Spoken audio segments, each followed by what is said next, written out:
ஹalleluya ஹalleluya அல்லேலூயா. கர்த்தருடைய பரிசுத்த நாமத்திற்கு மகிமையும் ஸ்தோத்திரமும் உண்டாவதாக. ஆண்டவருடைய பெரிதான கிருபை நமக்கு திரும்ப உண்டாயிருந்தபடினாலே இந்த பரிசுத்த நாளிலே கர்த்தருடைய சன்னிதானத்திலே கடந்து வந்து தேவனாய கர்த்தருக்கு ஒரு ஆராதனை செய்ய நல்ல ஒரு பாக்கியத்தை இறைவனாகிய தேவன் எனக்கும் உங்களுக்கும் கூட திரும்பவும் கூட்டி கொடுத்திருக்கிறார். அநேகருக்கு இது கிடைக்கவில்லை. இன்னைக்கு இயற்கை சீற்றங்கள் எல்லாம் எதிர்மறையாக இருந்தது. மிகுந்த மழையும் காற்றுமாக இன்றைக்கு இருந்தது. புயல் போல காற்றடித்தது, மழை பெய்தது. ஆராதனைக்கு வர வேண்டிய மக்கள் தலைபட்டு போய்விடுவார்களோ என்ற ஒரு அச்சம் கூட எனக்கும் உண்டாயிருந்தது. வர வேண்டிய பிள்ளைகள் உங்களுக்கும் உண்டாயிருந்திருக்க கூடும். ஆனாலும் இறைவன் நம்முடைய ஆராதனையை விரும்புகிறவராகவும் நம்மேல் அன்புள்ளவராகவும் அவர் இருக்கிறார் என்பது திரும்பவும் நமக்கு திண்ணமாக இருக்கிறது. அதற்காக ஆண்டவருக்கு நான் ஸ்தோத்திரம் செலுத்துகிறேன்.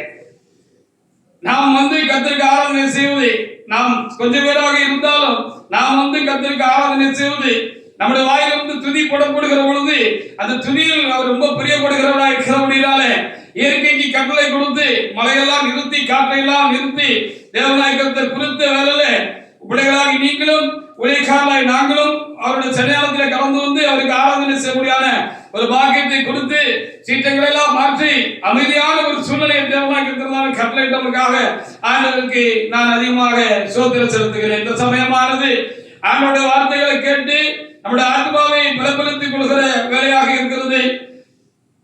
நல்ல வார்த்தைகளை கர்த்தர் பரத்திலிருந்து எனக்கும் உங்களுக்கும் அனுப்பி கொடுப்பாராக.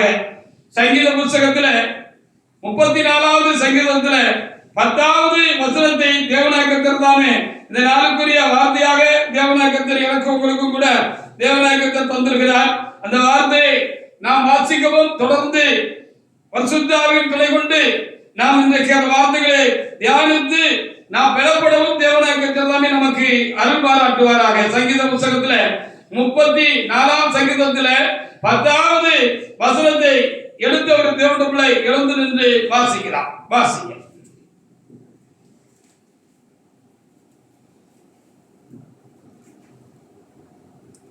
சின்ன குட்டிகள் பட்டினியிலிருந்து தாழ்ச்சியா இருக்கும். சின்ன குட்டிகள் பட்டினியா இருந்து தாழ்ச்சியா இருக்கும். கர்த்தரை தேடுகிறவர்களுக்கு ஒரு நன்மையும் குறைபடாது. கர்த்தரை தேடுகிறவர்களுக்கு ஒரு நன்மையும் குறைபடாது என்று எழுதியிருக்கிற இந்த வார்த்தைகளை நாம் இன்றைக்கு தியானிப்பதற்காக தேவனாய் கர்த்தர் பிரசங்க வாக்கியமாக தியான பகுதியாக நம்முடைய ஆண்டவராகிய தேவன் நமக்கு தந்திருக்கிறார். அதற்காக என்னுடைய ஆண்டவரை நான் அதிகமாக நான் என்ன செய்கிறேன், ஸ்தோத்திரிக்கிறேன். சிங்க குட்டிகள் தாழ்ச்சி அடைந்து பட்டினியா இருக்கும், கர்த்தரை தேடுகிறவர்களுக்கோ ஒரு நன்மையும் குறைபடாது என்ற வார்த்தைகளுக்காக நாம் தேவனை நாம் துதிப்போமாக. நாம் இன்றைக்கு என்ன கற்க போகிறோம், என்ன நாம் தியானிக்க போகிறோம் என்று சொல்லி பார்க்கிற பொழுது நாம் இன்றைக்கு கர்த்தரை தேடின பக்தர்கள் கர்த்தரை எப்படி தேடினார்கள், எப்படி தேடினவர்கள் எப்படி இருந்தார்கள் என்று வேதத்தின் வெளிச்சத்திலே நாம் இன்றைக்கு பார்க்க முடியாத நாம் ஆயத்தப்பட்டிருக்கிறோம். தேவனை தேடினவர்கள் எந்த அளவாக தேவனை தேடினார்கள், எப்படி தேவனை அவர்கள் தேடினார்கள் என்று நாம் இன்றைக்கு என்ன செய்ய போகிறோம், நாம் வாசிக்க போகிறோம். நாமும் அப்படி தேட வேண்டும். அவர் எப்படி இருந்தார்கள், தேடி கொண்டவர்கள் எப்படி இருந்தார்கள் என்றும் நாம் என்ன செய்ய வேண்டும். இன்றைக்கு நாம் வாசிக்க முடியாத நாம் தேவ சமூகத்தில் ஆயத்தப்பட்டு வந்திருக்கிறோம். அவைகளுக்காக ஆண்டவரை நாம் ஸ்தோத்திரிப்போமாக. ஆபிரகாம் தேவனை தேடினார். பக்தனாகிய ஆபிரகாம் விசுவாசத்தில் தந்தை என்று அழைக்கப்பட்டதான ஆபிரகாம் தேவனை தேடினார் என்று சொல்லி நாம் அறிந்திருக்கிறோம். அது எப்படி தேடினார்? ஆதியாகம புத்தகத்துல 12ஆம் அதிகாரத்துல 1 முதல் 4 வரைக்குள்ள வசனங்களை நாம் எடுத்து பார்க்கலாம். ஆதியாகம புத்தகத்துல 12ல 1 முதல் 4 வரைக்குள்ள வசனங்களை நாம் எடுத்து வாசிக்கலாம். வாசிங்க. நல்ல வாய் பக்கத்துல வச்சு வாசிங்க. அதை சிரிப்பு நினைச்சுக்கோங்க. கர்த்தர் ஆபிரகாமை நோக்கி நீ உன் தேசத்தையும் உன் இனத்தையும் உன் தகப்பனுடைய வீட்டையும் விட்டு புறப்பட்டு நான் உனக்கு காண்பிக்கும் தேசத்துக்கு போ. நான் உன்னை பெரிய ஜாதியாக்கி உன்னை ஆசீர்வதித்து உன் பேரை பெருமைப்படுத்துவேன். நீ ஆசீர்வாதமா இருப்பாய். உன்னை ஆசீர்வதிக்கிறவர்களை ஆசீர்வதிப்பேன், உன்னை சபிக்கிறவர்களை சபிப்பேன். பூமியில் உள்ள வம்சங்கள் எல்லாம் உனக்குள் ஆசீர்வதிக்கப்படும் என்றார். கர்த்தர் ஆபிரகாமுக்கு சொன்னபடியே அவன் புறப்பட்டு போனான். கர்த்தர் ஆபிரகாமுக்கு சொன்னபடியே அவர் புறப்பட்டு போனார் என்று சொல்லி எழுதப்பட்டிருக்கிறது. முன்னே ஆசீர்வாதத்தை சொல்லிவிட்டு ஆண்டவர் என்ன சொன்னார்? எல்லாத்தையும் விட்டு விட்டு நீ என்ன செய்ய, எனக்கு முன்னால வா, நான் முன்னால போறேன், எனக்கு பின்னால வா அப்படின்னு ஆண்டவர் ஆபிரகாமை பார்த்து சொன்ன பொழுது அவர் பின்னாலே கடந்து போனார் என்று சொல்லி நாம் பார்க்க முடிகிறது. நாம் தேவனை தேடுகிறவர்கள் ஆபிரகாமை போல தேவனை பின்பற்றுகிறவர்களாக, தேவனுக்கு பின் செல்கிறவர்களாக நாம் இருக்க வேண்டும் என்று சொல்லி இந்த ஆபிரகாமுடைய சரிதை நமக்கு, அவருடைய சரித்திரம் நமக்கு போதிக்கிற ஒரு முக்கியமான ஒரு காரியமாக இருக்கிறது. அதற்காக நானுமே ஆண்டவரை நான் ரொம்ப துதிக்கிறேன். பாருங்க, நம்ம ஆசீர்வாதத்தை தேடி போறோமா, ஆண்டவரை தேடி போகிறோமா? ஆசீர்வாதத்தை தேடி போகணுங்கிற அவசியமே இல்லை. ஆசீர்வாதம் தானா நம்மளை தேடி வரும். எப்படி? ஆபிரகாமை போல நாம் தேவனுக்கு பின்னால போனோம் என்று சொன்னால், தேவனை பின்பற்றி போனோம் என்று சொன்னால், ஏசப்பாவுக்கு பின்னால சரியா அவர் முன்னடக்க நம்ம பின்னால போனோம் அப்படின்னு சொன்னா அந்த அவருடைய ஆசீர்வாதமும் நமக்கு சேர்த்து வரும். ஆசீர்வாதத்துக்காக தேவனை தேடி போகிறவர்களாக நாம் இருக்கக்கூடாது, தேவனை தேடுகிறவர்களாக இருக்க வேண்டும் என்று சொல்லி இந்த ஆபிரகாமுடைய சரிதை நமக்கு சொல்லுகிற ஒரு பெரிய உண்மையான ஒரு காரியமாக இருக்கிறது. அதற்காக என் ஆண்டவருக்கு நான் அதிகமாக ஸ்தோத்திரம் செலுத்துகிறேன். பாருங்க, அவரு முதல்ல கர்த்தரை அறியல, மெய்யான தெய்வம் இந்த தேவன் தான் என்று சொல்லி, இந்த இஸ்ரவேலின் தேவன் தான் தேவன் என்று சொல்லி அவர் அறியவில்லை. முதலாவது ஆபிரகாமின் தேவன் என்றுதான் வேற நமக்கு சொல்லுகிற உண்மையாக இருக்கிறது. இந்த மெய்யான தெய்வத்தை, வானத்தில் பூமியை உண்டாக்கின இந்த பேசுகிற தெய்வத்தை ஆண்டவர் என்ன செய்வார்? அந்த ஆபிரகாமாக இருக்கிற பொழுது அவர் முதல்ல அறியல. அவரை குறித்து சொல்லுகிற பொழுது அவர் புறஜாதிக்காரர் என்றும், அவர் ஒரு விக்கிராராதனைக்காரர் என்றும், அவர் தெய்வமல்லாதவர்களை அவர் வணங்கி வந்த ஒரு குடும்பத்திலே பிறந்த ஒரு மகன் என்றும் நமக்கு வேதம் சொல்கிறது. நெகேமியா புத்தகத்துல 9ஆம் அதிகாரத்துல 7-8 வசனங்களை இங்கு வாசிக்கிற பொழுது நெகேமியா அதை நினைவு கூர்ந்து அங்கே இப்படி சொன்னார் என்றும் அங்கே எழுதி வைக்கப்பட்டிருக்கிறது. அதற்காக நாம் தேவனை நாம் சோதரிப்போமாக. நெகேமியா 9:7-8 வசனங்களை எடுத்த தேவனுக்குள்ள வாசிக்கிறான். நெகேமியா 9:7-8. ஆபிரகாமை தெரிந்து கொண்டு அவனை ஊர் என்னும் கல்தேயரின் பட்டணத்திலிருந்து புறப்பட பண்ணி அவனுக்கு ஆபிரகாம் என்னும் பெயரிட்ட தேவனாய் கர்த்தர் நீ. அவன் இருதயத்தை உமக்கு முன்பாக உண்மையுள்ளதாக கண்டு கானானியர், ஏத்தியர், எமோரியர், பெரிசியர், எபூசியர், கிர்காசியருடைய தேசத்தை அவன் சந்ததிக்கு அவனோட உடன்படிக்கை பண்ணி உம்முடைய வார்த்தைகளை நிறைவேற்றினீர். நீர் நீதி உள்ள தேவன் என்று எழுதப்பட்டிருக்கிறது. அப்போ இவர் முதல்ல ஆண்டவரை அறியவில்லை. தேவனை, மெய்யான தேவனை, வானத்தையும் பூமியை உண்டாக்கின தேவனை அவர் என்ன செய்யவில்லை, அவர் அறியல. அவர் முதல்ல அறியல, பின்னால்தான் அவர் அறிஞ்சார் என்று சொல்லி நம்ம இந்த வாக்கியங்கள் மூலமாக நம்ம என்ன செய்யப்படுகிறது, பார்க்க முடிகிறது. அவர் ஒரு பிரஜாதிக்காரராக, விக்கிரகாரனாக அவர் இருந்திருக்கிறார் என்பதுதான் உண்மை. அதை தொடர்ந்து ஆதியாகமம் 11:28 கூட அவருடைய குடும்பத்தை குறித்து சொல்லுகிற பொழுது அவருடைய மூத்த சகோதரனாகவோ இளைய சகோதரனாகவோ இருந்ததான ஆகாரை பற்றி, அவருடைய தகப்பனார் தேராகை பற்றி அங்கே தெளிவாக நமக்கு எழுதி கொடுக்கப்பட்டிருக்கிறது. வாசிக்கலாம், வாசிக்க பாப்பா. ஆதியாகமம் 11:28 வாசி, எடுத்து வாசி. ஆனந்தன் ஜென்மபூமியாகிய தேராக மரிக்கும் முன்னே என்ன செஞ்சாரு, அவர் மரிச்சாரு அப்படின்னு அங்க தெளிவாக நமக்கு ஆதியாகமம் 11ஆம் அதிகாரத்துல நாம் 28வது வசனத்திலே பார்க்கிறோம். தன் ஜன்மபூமியாக ஊர் என்கிற கல்தேயர் தேசத்து பட்டணத்திலே தகப்பனாக தேராகி மறிக்க முன்னமே மறித்து போனார். அவங்களுக்கு சொந்த ஊரு என்னது என்று சொல்லி அங்கே எழுதப்பட்டிருக்கிறது. அவர்கள் விக்கிர ஆராதனைக்காரர்களாக இருந்திருக்கிறார்கள் தேராகு. ஆனால் குடும்பம் ஒரு 10 குடும்பமாக இருந்திருக்கிறது. பக்தியுள்ளவர்களை கர்த்தர் தமக்கென்று தெரிந்து கொண்டார் என்று சொல்லப்பட்டிருக்கிறது. அப்படி இருந்தபடினால்தான் நாமெல்லாம் எங்கேயோ பிறந்தவர்களாக எங்கேயோ வளர்ந்தவர்களாக இருந்தோம். நம்மளில் பலர் கிறிஸ்தவ குடும்பத்தில் பிறந்திருக்கலாம். இன்னும் பலர் சிலர் என்ன செய்திருக்கலாம், என்பவர்கள் எல்லாம் கிறிஸ்தவ குடும்பத்தில் நாங்கள் எல்லாம் பிறக்கவில்லை. நாங்கள் எல்லாம் இந்து குடும்பத்திலே பிறந்தவர்கள். ஆச்சாரமான இந்து குடும்பத்திலே நான் வளர்க்கப்பட்டேன். நாங்கள் இந்து தெய்வங்களை வழிபடுவதாக விக்கிரங்களை வழிபடுவதாக தான் நாங்கள் இருந்தோம். அப்படி இருந்த என்னையும் தேவனாக தெரிந்து கொண்டு அவருடைய சமூகத்தில் அவருடைய பிள்ளையாக ஏற்றுக்கொண்டது மாத்திரமல்ல, இன்றைக்கு உங்கள் மத்தியில் கர்த்தருடைய வார்த்தையை உங்களுக்கு பகுத்து போதிக்கும்படியாக தேவனாய் கர்த்தர் ஊழியக்காரனாக என்னை கர்த்தர் தெரிந்து கொண்டது போல ஆபிரகாமை கர்த்தர் முன் தெரிந்து வைத்திருந்திருக்கிறார். காலம் வந்த பொழுது அவர் அழைத்தார் என்றுதான் இந்த 12ஆம் அதிகாரத்திலே நான் பார்க்கிற ரொம்ப விசேஷமான முக்கியமான ஒரு காரியமாக இருக்கிறது. அதற்காக ஆண்டவரை நான் சோதரிக்கிறேன். அப்போ தேராகி அவர் அன்னை இல்ல அவருடைய குடும்பங்கள் எல்லாம் விக்கிரகத்தை செய்தார் என்று அறிந்திருக்கிறார். பாருங்க, நாங்கள் இந்துக்களாக இருந்த பொழுது நாங்கள் வீடுகளில் ஏதாவது பண்டிகை காலங்கள், விசேஷ காலங்கள், சரஸ்வதி பூஜை அப்படி இப்படின்னு பல காரியங்கள் வருகிற பொழுது அங்க விளக்கு முன்னால பல சாமி படங்கள் இருக்கும். அந்த சாமி படங்களுக்கு முன்பாக விளக்க பொருத்தி எங்களுடைய வீட்டில் இருக்கிறவங்க பெரியவங்க எங்க தகப்பனார் எல்லாம் என்ன செய்வார்கள் என்று சொன்னா அங்கே ஒரு வாழைகளை விரிச்சு அதுல நல்ல படையெல்லாம் போடுவாங்க. கடவுள் சாப்பிடட்டும் அப்படின்னு சொல்லி நல்ல படையெல்லாம் போட்டு அந்த தெய்வத்துக்கு முன்பாக நெடுஞ்சான்கடையாக விழுந்து முகங்கொப்புற விழுந்து அவர் கும்பிடுவாங்க. அப்படி போல இவர்களும் குல தெய்வம் குலக்கோயில் கண்டிப்பாக இந்துக்களுக்கு இருக்கிறது போல இந்த கல்தேவராக இவர்களுக்கும் ஆடை குலக்கோயில் குல தெய்வம் கண்டிப்பா இருந்திருக்கும். அப்ப அதுல அவரு தேராக ரொம்ப அதுல பக்தியுள்ள மனுஷனாக இருந்திருப்பார் என்று நான் நம்புகிறேன். அப்படி இருந்த பொழுது அந்த விக்கிரகத்துக்கு முன்பாக அந்த சிலை வழிபாடு செய்த அந்த தேராகி ஆபிரகாமின் குடும்பம் என்ன செய்திருக்கிறது, அதற்கு முன்பாக படையல் போட்டு அந்த சாமியை என்ன செய்திருக்காங்க, விழுந்து வணங்கி இருக்கிறாங்க.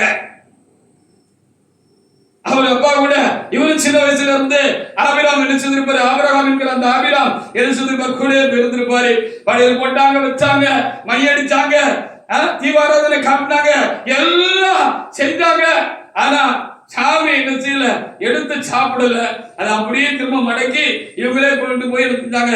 பிரசாதங்கிற பேர்ல எல்லாருக்கும் கொடுத்து சாப்பிட்டாங்க. இந்த சின்ன வயதா இருக்கிற பொழுது கர்த்தர் ஆபிரகாமை தெரிந்து கொண்டபடினாலே அவருக்குள் ஒரு என்ன ஓட்டம் உண்டாயிற்று. அவருக்குள் ஒரு சிந்தனையை தேவனாய் கர்த்தர் அவருக்கு என்ன செய்தார், உசுப்பி விட்டார், அல்லது தூண்டி விட்டார் என்று கூட நாம எண்ண முடியும். ஏன் இந்த சாமி இதை எடுத்து சாப்பிட மாட்டேங்குது? இந்த சாமி ஒரு நாளாவது அப்பா தான் சாமி கிட்ட பேசுறாரு, நம்ம தான் சாமி சாமின்னு கூப்பிடுதோம். இந்த சாமி நம்ம கிட்ட ஏன் பேச மாட்டேங்குது? நம்ம சொல்றதால இந்த சாமிக்கு காது கேட்கான்னு தெரியலையே, கண்ணு தெரியுதான்னு தெரியலையே, ஏன் இந்த சாமி ஊமச்சாமியா இருக்கு, பேசவே மாட்டேங்குது அப்படின்னு சின்ன வயதிலேயே ஒரு என்ன ஓட்டம் அவருக்குள்ளாக தேவனால் இந்த ஆபிரகாமுக்கு உண்டாயிருக்கும் என்று நான் எண்ணுகிறேன். அப்படி உண்டாயிருந்து அவர் ஏன் இந்த சாமி பேச மாட்டேங்கிறது? சாமி தான் பேசணுமே, நமக்கு கண்ணு தந்திருக்கிறாரு, நம்ம பார்க்கிறோம், நமக்கு வாய் வந்திருக்கிறார், பேசிருக்கோம், கால் வந்திருக்கிறார், கை வந்திருக்கிறாரு, நம்ம நடக்கிறோம், நம்ம எல்லாம் செய்யறோம். இந்த சாமி அசையாம அங்கேயே உட்கார்ந்து இருக்கு, சாப்பிட கூட மாட்டுக்க, நம்ம கொண்டு வந்தத பிரியமா சாப்பிட கூட மாட்டுக்குன்னு அவர் நச்சுக்கிட்டே இருந்தாரு. வளர்ந்துட்டார், இப்ப கொஞ்சம் வாலிபம் ஆயிட்டு இது என்ன இது தெய்வம் தானா என்கிற ஒரு சிந்தை, ஒரு சந்தேகம் அந்த நல்ல வாலிப பிராயத்துல அவருக்கு வந்துட்டு வளர்ந்துகிட்டே இருந்தாரு. வயது 75 ஆயிட்டு, பூசை போட்டுக்கிட்டே இருந்தாரு. இந்த சாமி பேசவே மாட்டுக்க, இந்த சாமி பேசவே மாட்டுக்க, இந்த சாமி சத்தமே கொடுக்க மாட்டுக்கன்னு அவரு நினைச்சுக்கிட்டு இருந்த நாள்ல தான் அந்த விக்கிரத்துக்கு முன்னால நின்று லோபாச்சியா அவன் சத்தத்தை கேட்கணும்னு அவன் நினைச்சு கும்பிட்டு இருந்திருப்பாய். அப்படி கும்பிட்டு இருந்த வேலைதான் இல்ல திடீர்னு ஆபிரகாமே ஆபிரகாமே அப்படின்னு ஒரு சத்தம், பலத்த சத்தம் என்ன இருந்துச்சு, கேட்டுச்சு. கேட்டவன உத்து பார்த்தாரு. என்ன பார்த்தாரு, சில பேசுத்த சாமி பேசிக்க பேசிக்க சொல்லுங்க, சில பேசிக்கிட்டு உத்து பார்த்தா அது அப்படியே உண்மையா தான் இருந்துச்சு, அது பேசவே இல்லை. கூப்பிட்டீங்களா சாமின்னா மௌனமா இருந்திருக்கு. மறுபடியும் ஒரு சத்தம் கேட்டிருக்கு, ஆபிரகாமே ஆபிரகாமே அப்படின்னு ஒரு சத்தம் கேட்டிருக்கு. எங்க இருந்து சத்தம் கேட்குன்னு பார்த்த பொழுது வானத்தில் இருந்து அந்த சத்தம் உண்டாயிட்டு. ஹல்லேலூயா! பேசுகிற தெய்வம் இந்த சின்ன சிலைக்குள்ள இந்த விக்கிரத்துக்குள்ள இல்ல, பேசுகிற தெய்வம் வானத்திலிருந்து பேசுறாரு அப்படின்னு அவர் அறிந்துகிட்ட பொழுது அவருக்கு பயமாயிட்டு அப்படியே அவர் முகத்தை மூடிட்டு தலையை ரொம்ப பணிவோடு குடிச்சுக்கிட்டு சொல்லுங்கப்பா அப்படின்னு அவர் கேட்டிருக்கிறார். ஹல்லேலூயா. அப்படி கேட்ட பொழுதுதான் ஆண்டவர் என்ன சொன்னாரு, இப்படி சொன்னார். முதல் நேரம் அப்பதான் பேசியிருக்கிறாரு. பேசுகிற கடவுள் ஒருவர் உண்டு அவர் இன்றைக்கு கண்ணார கண்டு விட்டார். அவர் பேசுகிறவர் என்று அவர் அறிந்து கொள்ளப்படினாலே அந்த கர்த்தர் அவரை பார்த்து இப்படி சொன்ன உடனே, உன் வீட்டை விட்டு போ, உங்க அப்பா விட்டு போ, உன்னுடைய குடும்பத்தை எல்லாம் விட்டுட்டு போ, உன் ஜனத்தை எல்லாம் நீ விட்டுட்டு போ, நான் உனக்கு முன்னால நான் என்ன செய்வேன், நான் போவேன், நீ என்ன எனக்கு முன்னால நான் காண்பிக்கிற தேசத்துக்கு நீ வா, உன்னை நான் பெரிய காரியத்தை ஆசீர்வதிப்பேன் அப்படின்னு சொன்ன பொழுது இவருக்குள்ள ஒரு பயங்கரமான ஒரு ஆழமான ஒரு விசுவாசம் உண்டாயிட்டு, நம்பிக்கை உண்டாயிட்டு, எல்லாத்தையும் பின்னுக்கு தள்ளி போட்டுட்டு ஒண்ணு வேண்டாப்பா, கடவுள் பேசலன்னு இவ்வளவு நாள் நான் ரொம்ப சங்கடத்துல இருந்தேன், பேசுகிற கடவுள் ஒருத்தர் இருக்காரு, அவர் வானத்தில் இருக்காரு, அவர் பூமியில இருக்கிற நம்ம கிட்ட நம்ம காது கேட்க பேசுவாரு அப்படின்னு நான் தெரிஞ்சுக்கிட்டேன். இப்படி பேசுற கடவுளை நம்பி நம்ம போகலாம், அவருக்கு பின்னால போகலாம் அப்படின்னு சொல்லி அவருக்கு பின்னால அவருக்கு போனார். இதான் கர்த்தரை தேடுகிற ஒரு முக்கியமான காரியம். எதையும் அவர் எதிர்பார்க்கவில்லை. அந்த தேவனிடத்தில் இருந்து அந்த தேவனுக்கு பின்னால அவரை தேடி போறார். நம்ம தேவனை தேடி போனோம், அதுதான் நமக்கு செய்தி. அப்ப நமக்கு எந்த தாழ்ச்சியும் இல்லை, எந்த குறைவும் நமக்கு இல்லை என்கிறதுதான் இன்றைக்கு நம்முடைய தேவன் நமக்கு கொடுக்கிற முக்கியமான ஒரு செய்தியாக இருக்கிறது. அதை எபிரேயர் புத்தகத்தில் பரிசுத்த ஆவியானவர் அதை எடுத்து நமக்கு பகுத்து போதித்து விட்டு போயிருக்கிறார். வாசிக்கலாம். எபிரேயர் புத்தகத்தில் 11ஆம் அதிகாரத்தில் 8-9 வசனங்களை ஒரு தேவனுக்குள்ள எடுத்து வாசிக்க.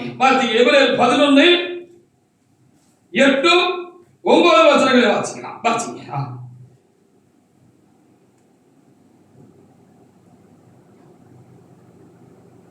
விசுவாசத்தினாலே ஆபிரகாம் தான் சுதந்திரமாக பெறப்போகிற இடத்திற்கு போகும்படி அழைக்கப்பட்ட பொழுது கீழ்ப்படிந்து எந்த ஊரு எங்க இருக்குன்னே என்ன செய்யாது தெரியாது, முன்ன பின்ன பார்த்ததே கிடையாது. ஹல்லேலூயா, ஹல்லேலூயா. வாசிங்க. புறப்பட்டு போனான். விசுவாசத்தினாலே அவன் வாக்குத்தத்தம் பண்ணப்பட்ட தேசத்திலே பரதேசி போல சஞ்சரித்து அந்த வாக்குத்தத்தத்திற்கு உடன் சுதந்திரராகிய ஈசாக்கோட யாக்கோபோடும் கூடாரங்களை குடியிருந்தான். அந்த ஊர் எங்க இருக்குன்னே தெரியாது, முன்ன பின்ன பார்த்தது இல்லை. ஆனால் அந்த ஊருக்கு அவர் என்ன செஞ்சாரு, ஆண்டவர் மேல் உள்ள விசுவாசத்தினால அவர் பின்னால போனாரு. இதான் தேடுகிற ஒரு அனுபவம் என்று சொல்லி நான் பார்க்க வேண்டியதாக இருக்கிறது. நாங்களும் கூட அப்படிதான் ஒரு வகையில வந்தோம். இன்றைக்கு வரைக்கும் கர்த்தர் எங்களை கைவிடாதபடி எங்களை காத்து வருகிறார். செழிப்பான காலங்கள் உண்டு, இந்த சபையில ஆத்மாவில் இருந்த காலங்கள் உண்டு, மிச்ச சுத்தமாக மிஞ்சி இருக்கிற ஜனங்களோடு ஆராதிக்கிற காலங்கள் இந்த காலங்களாக இருக்கிறது. ஆனாலும் நாங்கள் விசுவாசத்தோடு கூட இருக்கிறோம். எங்களை அழைத்தவர் மாறாதவர், உண்மை உள்ளவர், அவர் எங்களுக்கு சொன்ன காரியங்கள் எல்லாம் அவர் நிறைவேற்றுவார் என்ற நம்பிக்கையினாலே நாங்கள் என்ன செய்கிறோம், இன்றைக்கும் நாங்களும் அந்த தேவனுக்கு முன்பாக, அந்த இஸ்ரவேலின் தேவனுக்கு முன்பாக, அந்த எபேரேசருக்கு முன்பாக, அந்த இம்மானுவேலுக்கு முன்பாக நாங்கள் என்ன செய்து கொண்டிருக்கிறோம், கடந்து போய்கிட்டு இருக்கிறோம். நாங்கள் எதையும் நோக்கி பார்க்கவில்லை, எங்களுடைய தேவனை மாத்திரம் பார்க்கிறோம், அவருடைய அடிச்சுவர்களை மாத்திரம் பார்த்து கொண்டு நாங்கள் தொடர்ந்து கொண்டிருக்கிறோம். கர்த்தரால் கூடாத காரியம் ஒன்றும் இல்லை, விசுவாசிக்கிறவர்களுக்கும் எல்லாம் கூடும் என்று வேதம் எழுதியிருக்கிறமைக்காக நாங்கள் தேவனுக்கு நன்றி செலுத்துகிறோம். எங்களுக்கும் கூட இந்த ஊர் தெரியாது, இந்த பகுதியில் எங்களுக்கு சொந்த ஊர் என்னன்னு சொல்லி பார்க்கிற பொழுது எங்களுக்கு தூத்துக்குடி ஆகும். நாங்கள் தூத்துக்குடியில தான் நான் வளர்ந்தேன். பக்கத்தில் திருநெல்வேலியில் பிறந்து நான் வளர்ந்தது அநேகமாக நான் நல்ல வாலிப காலங்கள் எல்லாம் நான் வளர்ந்த ஊர் எந்த ஊர் என்று சொன்னால் தூத்துக்குடி, அந்த கடற்கரை பட்டணமாக இருந்தது. இது எங்க இருக்குன்னே எங்களுக்கு தெரியாத காலம். அப்படிப்பட்ட காலத்துல என்னை ஊழியத்துக்கு அழைத்த இந்த புதிய சபையினுடைய தலைமை அப்போஸ்தலர் ஒரு முதல் ஊழியர் மாநாடு, எனக்கு அதான் முதல் ஊழியர் மாநாடு. நான் ஊழியர் மாநாட்டுக்கு போயிருக்கிற பொழுது கர்த்தர் அவர் மூலமாக எனக்கு உத்தரவு கொடுத்து, நீங்க இருக்கிற வேலையில நீ போய் என்ன செய், அந்த ஊர்ல மொழமொழிங்கிற ஒரு தேசம் இருக்கு, அந்த தேசத்துல நம்ம சபை ஒண்ணு இருக்கு, அங்க ஒரு பிரான்ச் இருக்கு, அந்த பிரான்ச்ல போய் நீ என்ன செய்ய ஆத்மா அதான் பொண்ணு அப்படின்னு சொல்லி அனுப்பிட்டாங்க. நான் அந்த ஊழியர் மாநாட்டுக்கு போறதுக்கு முன்பாகவே என்னுடைய தேவனாய் கர்த்தர் என் கூட பேசினார். இந்த ஆபிரகாம் பேசுறது போல பேசினார். அதற்காக என் ஆண்டவருக்கு நான் சோதனை செலுத்துகிறேன். இந்த ஆபிரகாம் தேவன் பேசுறது போல என்னோடும் தேவனாய் கர்த்தர் என்ன சொன்னார், பேசினார். நான் தேவ சமூகத்துல அங்க இருக்கிற தூத்துக்குடி ஆலயத்துல நான் போய் ஊழியர் மாநாட்டுக்கு அழைப்பு இருந்தபடினாலே ஆண்டவர் சமூகத்துல போய் நான் முழங்கால் படிட்டு நான் ஜெபிக்க ஆரம்பித்தேன்.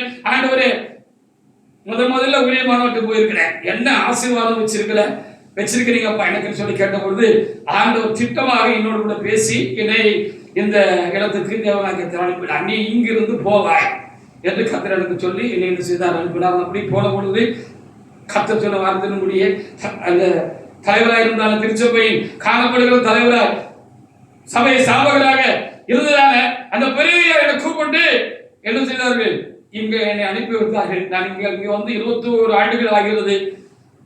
நான் வருகிற பொழுது பிள்ளைகள் எல்லாம் குட்டி குட்டி பிள்ளைங்க. பெரிய மகா 11, 2வது மகா 9, பையன் 3வது பையன் 6, கடைசி கடைக்குட்டி பேபி கிளாஸ் போற ஸ்டேஜ் 3 வயசு இருக்கும். அப்படி ஸ்டேஜில் வந்தோம். இன்றைக்கு வரைக்கும் கர்த்தர் எங்களை நடத்துகிறார். நாங்கள் எதையும் எதிர்பார்க்கவில்லை. தேவனாய் கர்த்தர் நம்மை ஊழியத்துக்கு அழைத்து விட்டார். நாம் ஏன் போவோம் என்று சொல்லி இந்த இடமே எங்களுக்கு தெரியாது. நாங்க வந்த பொழுது என் பக்கத்துல இதுக்கு முன்னால ஒரு வீடு இருந்துச்சு. அந்த வீட்டுல தான் நாங்க குடி வந்தோம்.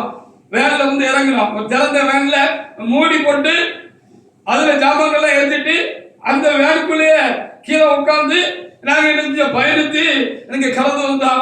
அது அந்த மழை காலம் தான், அந்த ஜூலை மாசம் தான் நாங்கள் கடந்து வந்தோம். ஒரு 2ஆம் தேதி என்று 2ஆம் தேதியா 4ஆம் தேதி என்று எங்களுக்கு தெரியவில்லை. நாங்கள் இப்படி கடந்து வந்தோம். அப்படி கடந்து வந்து நாங்க இங்க இறங்குகிற பொழுது சின்ன மலையும் தூரி கொடுத்தது. அந்த ஜங்ஷன்ல இருக்கிற கடையில இருக்கிற எல்லாரும் ஆன்னு பார்த்தாங்க. அட பாவி, உங்களுடைய கோடி சபை சின்ன சபை, கொஞ்சம் பேர் தான் வராங்க. இவரு 4 குட்டிகளை வச்சுக்கிட்டு இவரும் மனைவியும் இங்க வந்திருக்கிறாங்க, என்ன பாடுபட போறாங்கன்னு நினைச்சாங்க. இல்லை, நாங்கள் எந்த பாடுபடவில்லை. இந்த நாள் வரைக்கும் காலத்தை கேட்டு தேவைகளை சந்திப்பேன், நீ குறைபட மாட்டாய் என்று எனக்கு வாக்குறுதி தேவன். ஒன்று குறைந்து போகாதபடிக்கு ஹல்லேலூயா என்னை ஆசீர்வதித்து என்னை நடத்தி வருகிறார். நான் தேவனை தேடுகிறேன். ஹல்லேலூயா, நான் என்னுடைய தேவனையே தேடுகிறேன். அவருக்கு பின்னாக கடந்து போகிறேன். அதுல இன்னும் நான் தீவிரமாக வேண்டும் என்பதுதான் என் அடிமளத்தில் என்னும் சிந்தனமா இருக்கிறது. அப்படிதான் இந்த ஆபிரகாம் ஆண்டவரை தேடினாரு. நம்ம தேவனை தேடினா தேவனுக்கு பின்னால சரியாக அவரை பின்பற்றி தேடி நம்ம முன்னேறுவோம் என்று சொன்னால் ஒன்றும் நம்முடைய வாழ்க்கையிலே குறைபடாது. ஆபிரகாமுக்கு மட்டுமல்ல நமக்கும் அப்படித்தான் என்று சொல்லி நாம் பார்க்க வேண்டியது அவசியமா இருக்கிறது. 24 வருஷம் காத்திருந்தாரு, குழந்தை பாக்கியம் இல்லை. ஆனா அதே ஆண்டவர் சொல்லியிருக்காங்க, பெரிய ஜாதியாக்குவேன் சொல்லியிருக்கிறார்.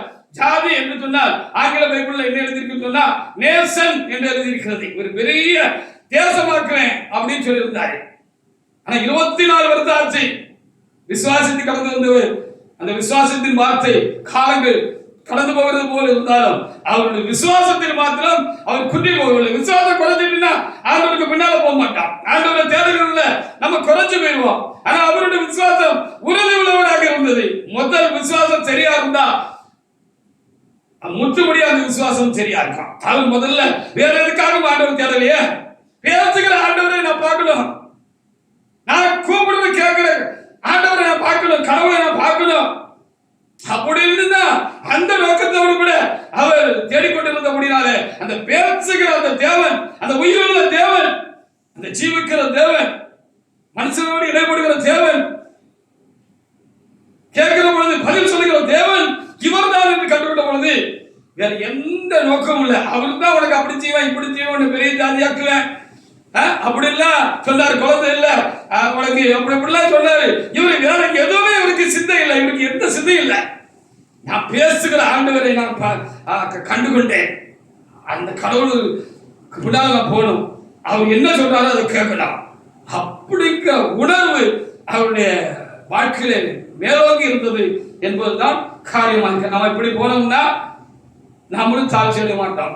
24 வருஷம் ஆச்சு, ஆனாலும் ஆண்டவர் என்ன செஞ்சார்? ஆண்டவர் காரியத்துல அவருக்கு விசுவாசத்துல குறைஞ்சி போய் இல்ல அப்படின்னு சொல்லி நம்ம பார்க்க முடிகிறது. ஆதியாகம புத்தகத்துல 15ஆம் அதிகாரத்துல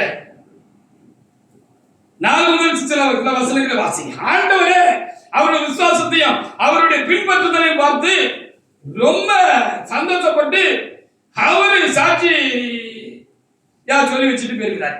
அவரு சாட்சி சொல்லி இருக்கிறார். நம்ம ஆண்டவருக்கு சாட்சி சொல்லணும். ஆண்டவர் ஆபிரகாமுக்கு சாட்சி சொன்னாரு.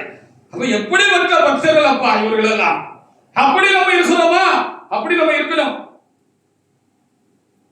அதான் கர்த்தர் தேடுகிற அனுபவம். வாசிக்க பாப்போம். 15:4. அப்பொழுது கர்த்தருடைய வார்த்தை அவனுக்கு உண்டாகி, இவன் உனக்கு சுதந்திரவாளி அல்ல, கர்ப்பப்பிறப்பாய் இருக்கிறவன் உனக்கு சுதந்திரவாளி என்று சொல்லி அவனை வெளியே அழைத்து, நீ வானத்தை அண்ணாந்து பார், நட்சத்திரங்களை போல உன் சந்ததி உன்னால் வானத்தை அண்ணாந்து பார், நட்சத்திரங்களை என்ன உன்னாலே கொடுமானால் அவைகளை என்ன என்று சொல்லி பின்பு அவனை நோக்கி, உன் சந்ததி இவனமாய் இருக்கும் என்றார். அவன் கர்த்தரை விசுவாசித்தான். அதை அவர் அவனுக்கு 25 வருஷம் தான் அந்த காரியம் நடந்துச்சு. அல்லேலூயா! இவ்வளவு நாள் இவனுக்கு எப்படி இவ்வளவு பிடிப்பு இந்த தேவன் மேல இருந்துச்சு அப்படின்னு நமக்கு கொஞ்சம் சில நேரத்தில் நம்ம நெருக்கப்படுற காலங்கள்ல நமக்கு தெளிவாகத்தான் இருக்கிறது. தகப்பனும் தாயுமாகிய ஆபிரகாம் சாராளையும் நோக்கி பாருன்னு வேத புத்தகத்தில் ஏசாயாவில் எழுதப்பட்டிருக்கிறது போல அது எண்ணி அவரை ஏற்று பார்க்க வேண்டியது நெருக்கமான காலங்களிலும் விளைவினமான காலங்களிலும் நமக்கு ரொம்ப அது உதவியான ஒன்றாக இருக்கிறது என்று சொல்லி நான் அறிகிறேன். பார்த்தீங்களா?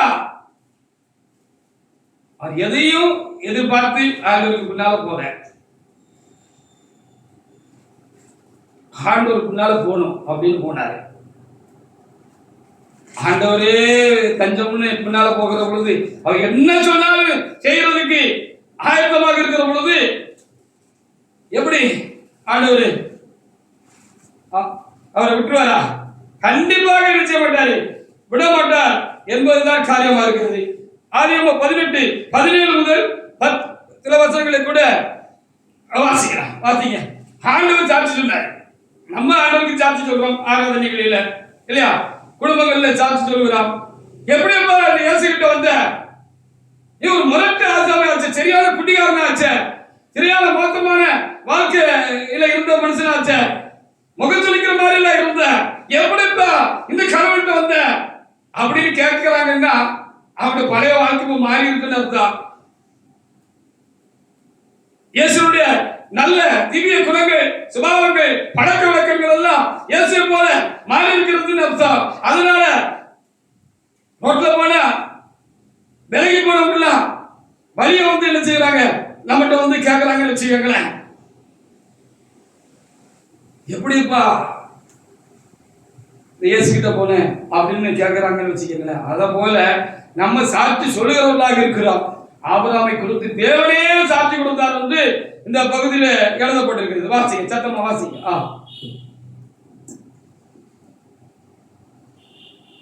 அப்பொழுது கர்த்தர் ஆபிரகாம் பெரிய பலத்த ஜாதியாவதினாலும் அவனுக்குள் பூமியில் உள்ள சகல ஜாதிகளும் ஆசீர்வதிக்கப்படுவதினாலும் நான் செய்யப்போவதை ஆபிரகாமுக்கு மறைப்பேனோ. கர்த்தர் ஆபிரகாமுக்கு சொன்னது நிறைவேற்றும்படியாய் அவன் தன் பிள்ளைகளுக்கும் தனக்கு பின்வரும் தன் வீட்டாருக்கும் நீங்கள் நீதியையும் நியாயத்தையும் செய்து கர்த்தருடைய வழியை காத்து நடவுங்கள் என்று கட்டளையிடுவான் என்பதை அறிந்திருக்கிறேன் என்று ஆண்டவர் சாட்சி சொன்னாரு அப்படின்னு இங்க நமக்கு தெளிவாக எழுதி கொடுக்கப்பட்டிருக்கிறது. தான் நடந்தது பின்னால் நடந்தது மாத்திரமல்ல, தன்னுடைய பிள்ளைகளுக்கு, பேரனுக்கு, பேத்திக்கு எல்லாருக்கும் ஈசாக்குடைய பிள்ளைகள் எல்லாம் கண்டுதான் அவர் வந்தாரு அப்படின்னு சொல்லி அவர் தேவனத்துல போனாருன்னு சொல்லி வைத்திருக்கிறது. கூட்டனுக்கெல்லாம் அவரு சொல்லிட்டு தான் போனாரு அப்படின்னு நம்ம வேத புஸ்தகத்துல இருந்து பார்க்கிறோம். இங்க ஆண்டவரும் சொல்லி வச்சிருக்காரு. என்ன வேணும் உனக்கு? நீ என்னுடைய தேவனத்துல போய் நீ வேண்டிக்கோ, அவர்கிட்ட போய் கேளு, அவர் உனக்கு தருவாரு. தாத்தா எப்படி அந்த ஆண்டவர் மேல ரொம்ப பிடிப்போட இருக்க மத்தியா அப்படின்னு எல்லா கதையும் கூட்டணி கூட அவர் செஞ்சிருப்பாரு, அவரு சொல்லியிருப்பாரு. ஈசாக்கு சொல்லியிருப்பாரு, யாக்கோபுக்கு அவரு சொல்லியிருப்பாரு அப்படின்னு சொல்லி நம்ம பார்க்க முடிகிறது. நான் இப்படிலாம் இருந்தப்பா, இப்படி இருக்கும்போது அவர் பேசினாரு ஆண்டவர். அப்படியா தாத்தா, அப்படியா தாத்தா, பூட்டா அப்படியா பூட்டா, அப்படி பேசுவாரா ஆண்டவர்? ஆமாடா பேசுவாருடா, என்கிட்ட மாத்திரம் உன்கிட்ட பேசுவாருடா. இப்படி பிள்ளைகளையும் தெய்வீக காரியத்துல, தேவனை பின்பற்றுகிற காரியத்துல இந்த ஆபிரகாம் என்ன செஞ்சாரு? உற்சாகம் போட்டுனாரு, உசுப்பினாரு, உசுப்பி விட்டாரு. அதனால சந்ததி எல்லாம் ஆசீர்வதிக்கப்பட்ட சந்ததியாக இருந்தது. ஈசாக்கு அப்படிதான் இருந்தாரு. ஈசாக்கு பயபக்திக்குரியவர் என்று இருக்கிறது. ஆபிரகாமுக்கு அந்த பயபக்தி இருந்தபடினால அது அவருடைய பிள்ளைகிட்ட வந்துச்சு. அவர் உண்மையா தேட முடியல, ஈசாக்கு உண்மையா தேடினார், யாக்கோபு உண்மையா தேடினாரு அப்படின்னு சொல்லி பார்க்கிறார். அப்படி ஒரு அதை குறித்து சாட்சி பகரப்பட்டு இருக்கிறது என்று சொல்லி நம்ம இங்க யோசிக்கலாம். ரொம்ப ஒரு கிரிட்டிக்கலான ஒரு சம்பவம் ஆதியாகமம் 22:1-2 எழுதப்பட்டது. ஆதியாகமம் புத்தகத்துல 1:2 எழுதி கொடுக்கப்பட்டிருக்கிறது நமக்கு.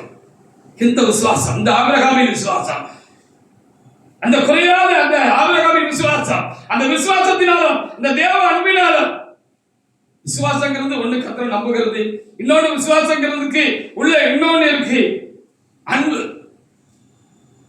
ஒரு விசுவாசம் உள்ள ஒரு நல்ல ஒரு வேலைக்காரன் அப்படின்னு ஒரு எஜமான் சொல்றாருன்னு சொன்னா அவருக்கு ஒரு நம்பிக்கையான ஆளு, அவருடைய காரியத்துல ரொம்ப பொறுப்பு உண்மையான ஆளு, அன்புள்ள ஒரு ஆளு, எஜமான் மேல உண்மையான அன்பு வச்சு உண்மையா உழைக்கிற ஒரு மனுஷன் அப்படின்னு சொல்லி அதுதான் அந்த விசுவாசத்துக்கு. அப்படி ரெண்டு காரியம் இருக்கிறது போல இந்த ஆபிரகாமத்துல இந்த விசுவாசம் இருந்ததுன்னா நம் கடவுள் மேல அவ்வளவு பெரிய நம்பிக்கை இருந்துச்சு, அவர் மேல ஒரு அதீதமான ஒரு அன்பு, ஒரு பக்தி, வைராக்கியம் அவருக்கு இருந்துச்சு அப்படின்னு கூட எடுத்துக்கலாம். வாசிக்க ஆதியாகமம் 22:1-2 வசனங்களை எடுத்து வாசிக்கலாம். வாசிக்க. இந்த காரியங்கள் நடந்த பின்பு தேவன் ஆபிரகாமை சோதித்தார். எப்படி எனில் அவர் அவனை நோக்கி ஆபிரகாமே என்றார், இதோ அடியேன் என்றான்.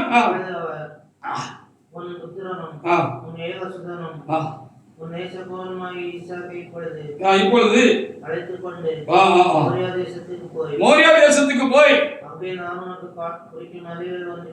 ஆமா அவனை தகன பலியிடு, எரியுட்டு அப்படின்னு ஆண்டவர் சொன்னாரு. இங்க தெளிவா நமக்கு கொடுக்கப்பட்டிருக்கிறது. கொஞ்சம் கூட யோசிக்கல மனுஷன், கொஞ்சம் கூட யோசிக்கவே இல்லை. சட்டி அதுக்குரிய எல்லா காரியங்களும் ஆயத்தப்படுத்தி அப்பொழுது ஒரு நல்ல ஒரு 14-15 வயசுக்கு மேல நல்ல திடகாத்திரமான ஒரு வாலிபத்துக்குள் நுழைகிற வயசுல ஈசாக்கு இருந்தார்.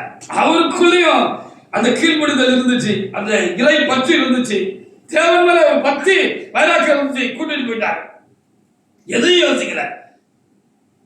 அப்பவும் விசுவாசித்தார்.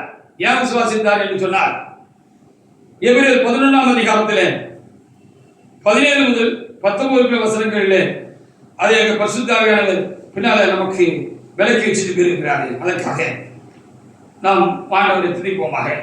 எபிரேயர் புத்தகத்துல 11ஆம் அதிகாரத்துல 17-19 வரைக்குள்ள வசனங்களை வாசிங்க. எப்படி, என்ன காரணம்? ஆண்டோட வார்த்தை மேல அவ்வளவு விசுவாசம் அவருக்கு இருந்துச்சு. நமக்கு இருக்கான்னு தெரியல. ஆண்டவர் உனக்கு பிடிச்சவன் அப்படி செய்வன்னு சொல்லிட்டாரு.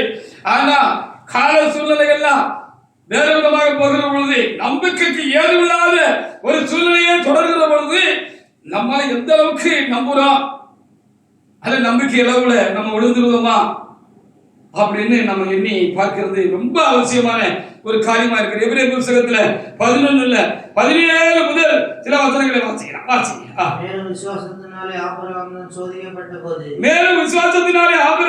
தான் சோதிக்கப்பட்ட போது ஈசாக்கை பலியாக ஒப்பு கொடுத்தான். ஈசாக்கினிடத்திலும் சந்ததி விளங்கும் என்று அவனுடைய சொல்லப்பட்டிருந்தது. என்ன நம்பிக்கை தெரியுமா? கடவுள் சொல்லியிருக்கிறார், ஈசாக்கு மூலம் தான் உன்னுடைய சந்ததி விருத்தியாகும். நீ அந்த ஈசாக்கு மூலமா தான் சந்ததி விருத்தியாகி ஒரு பெரிய ஜாதியா ஒரு தேசமாகும் அப்படின்னு சொன்னதை அவர் அப்பவும் விசுவாசித்தார். ஒரு பரிசுத்தவான் பிரசங்கிக்கிற பொழுது, நான் விசுவாச வாழ்க்கையில் இருக்கிற பொழுது எனக்கு கேட்டதாக ஒரு நினைவு உண்டு. நம்மள்கிட்ட எப்படி ஆண்டவர் ஒத்த பிள்ளைய வச்சிருக்கிறோம், ஒத்த பிள்ளைய ஆண்டவர் தான் கேட்டு கேட்டு பெற்றோம், ஆண்டவர் தான் கொடுத்தாரு, எல்லாம் நமக்கு தெரியும். ஒத்த பிள்ளை நல்லா வளர்ந்து திமுன்னு வந்துகிட்டு இருக்கு. அப்படிப்பட்ட சூழ்நிலையில அவன் பையனை கொண்டு போய் எனக்கு பலி செலுத்துன்னு நம்ம அந்த பயன்பாட்டு காலத்துல இருந்தோம்னு வச்சுக்கிட்டா நம்ம கிட்ட சொன்னா நம்ம என்ன நினைச்சிருப்போம்? சாசு சொல்லுது, ஆண்டவர் இப்படி சொல்லுவாரா? இவங்கிட்ட தானே இந்த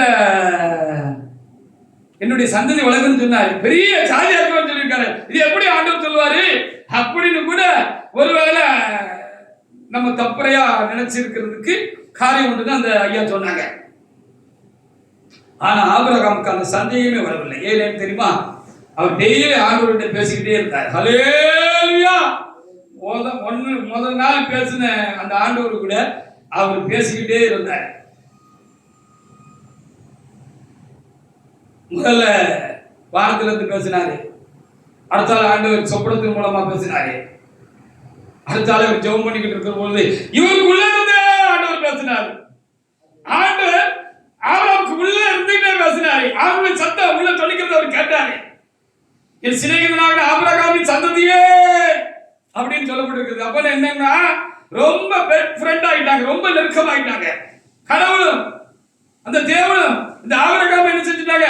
ரொம்ப நெருக்கமான சிநேகிதர்களாக அவங்க மாறிட்டாங்க. மனைவிட்டு பேசுற நேரம் குறைவு, பிள்ளைகள்கிட்ட பேசுற நேரம் குறைவு, குடும்பத்துல பேசுற நேரங்கள் குறைவு, மனிதர்களிடத்துல பேசுற நேரம் குறைவு. காலம் போக போக போக போக என்ன ஆச்சு? அந்த 75 வயசுல அந்த ஆரம்பிச்ச அந்த தேவ தொடர்பு, அந்த பயணமும் என்ன ஆச்சு அப்படின்னு சொன்னா, அந்த 25 30 35 ஆண்டுகள்ல அது ரொம்ப ஒரு நெருக்கமான ஒரு காரியமா உண்டாயிருந்துச்சு. அதிகமா ஆண்டவர் கூட தான் அவர் பேசிக்கிட்டே இருந்தார், ஜெபம் பண்ணார். ஹல்லேலூயா! அந்த தேவனோடு உறவாடுகிற அந்த சமயம் தான் அவருக்கு ரொம்ப ஒரு இஷ்டமான வேலையா இருந்துச்சு, பிரியமா இருந்துச்சு. எப்பவுமே அவர் ஆண்டவரை தான் தேடினாரு. சிங்கக்குட்டிகள் தாழ்ச்சியிலிருந்து பட்டினியா இருக்கும், கர்த்தரை தேடுகிறவர்களுக்கும் எந்த நன்மையும் குறைபடாது. அவர் எப்பவும் ஆண்டவரை தான் தேடினாரு. இதுல அதிகமான ஒரு நெருக்கம் அவருடைய வாழ்க்கையில உண்டாயிற்று. அதனால அவர் ஆண்டோட சத்தத்தை ரொம்ப கிளியரா அறிஞ்சிருந்தார். ஆனால் ஈசாக்க பலிகொடுன்னு சொன்ன பொழுதும் இது அவருக்கு திட்டமா விளங்குச்சு. நம்ம எந்த அளவுக்கு ஆண்டவரை நித்தமும் நெருங்குகிறோமோ, நித்தமும் ஆண்டவருக்கு சமூகத்துக்கு எந்த அளவுக்கு நாம் கால சமயங்களை நேரங்களை கொடுத்து அவரோடு உறவாடுகிற அந்த அனுபவம் நம்மளோட வாழ்க்கையில வளர்ந்து கொண்டே இருக்கிறதோ, அந்த அளவுக்கு இறைவனுக்கு நமக்கும் இருக்கிறதான அந்த நெருக்கமும் அவர் அறிகிற அறிவும் நமக்குள்ள பெருகி இருக்கும். அப்படி பெருகிறதுனால இவருக்கு எந்த சந்தேகம் வரல. அப்போ ஒரு விசுவாசம் இருந்துச்சு, இவங்கிட்டதான் சந்ததி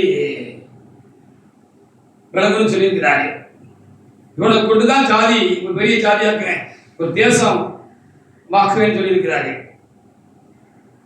அப்போ இவன் சுட்டு பொசுங்கி சாம்பலா போய் காற்றுல இந்த சாம்பலெல்லாம் தூற்றப்பட்டு போனாலும் காற்றோடு காற்றாக இவன் அஸ்தியும் கலந்து விட்டாலும் ஹல்லேலூயா!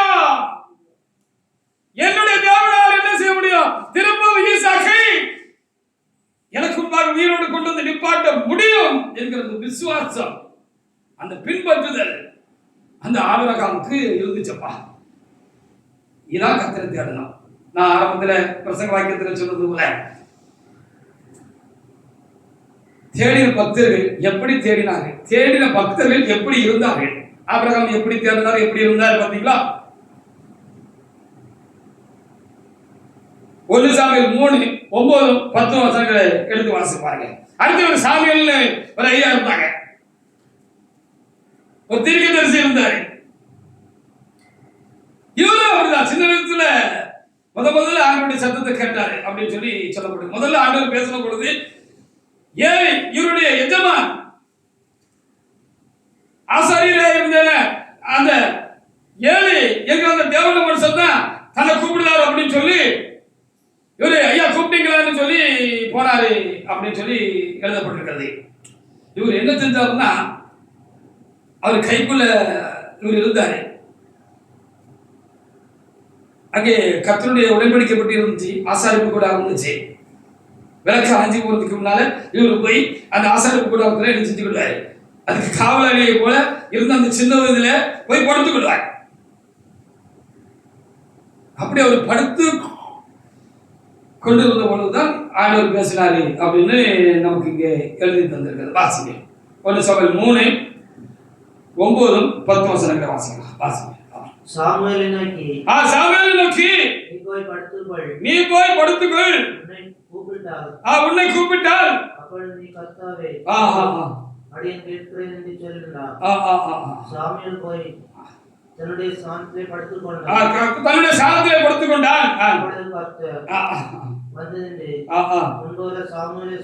என்று கூப்பிட்டாரு. அதற்கு சாமுவேல் சொல்லுங்கப்பா, நீ என்ன சொன்னாலும் கேட்கிறப்பா அப்படின்னு சொன்னா. ஹல்லேலூயா. அப்படி நம்ம கேட்கிறவங்களா இருக்கணும் தான் இதெல்லாம் நமக்கு எழுதி விட்டுட்டு போயிருக்கிறாங்க. முதல்ல கூப்பிட்டதாக முந்தின வசனங்கள்ல எழுதப்படு 3 நேரம் கூப்பிட்டாருன்னு சொல்லப்பட்டிருக்கு. திரும்ப ஏறிட்டு போனதாகவும் முந்தின வசனங்கள் எழுதப்பட்டிருக்கு. அப்ப ஏறிக்கு புரிஞ்சு போச்சு, அவருடைய தேவன் பண்ண கர்த்தர் பேசுவார்னு அவருக்கு தெரியும். அப்படினால கர்த்தர் பேசுறாரு, தேவன் பேசுறாரு இவன்ட்ட அப்படின்னு சொல்லிதான் இனி என்ன செய்யணும்னு அவருக்கு சொல்லி கொடுத்தாருன்னு சொல்லிக்காங்க. என்ன செய்யணும் ஆண்டவரை சொல்லுங்க அப்படின்னு கேட்டவரு தன்னுடைய ஜீவிய காலம் எல்லாம் என்ன செஞ்சாரு, ஆண்டவர் என்ன சொன்னாரோ அதை மாத்திரம் செஞ்சுக்கிட்டு அவரை பின்பற்றி கலந்து போனார். இதுதான் தேவனை தேடுகிற ஒரு அனுபவமா இருக்கு. என்ன சொன்னாலும் தேவனுடைய மனிதர்கள் அப்படியே செஞ்சிருவாங்க. என்ன சொன்னாலும் செய்வாங்க. அதுக்கு யோசிக்கவே மாட்டாங்க.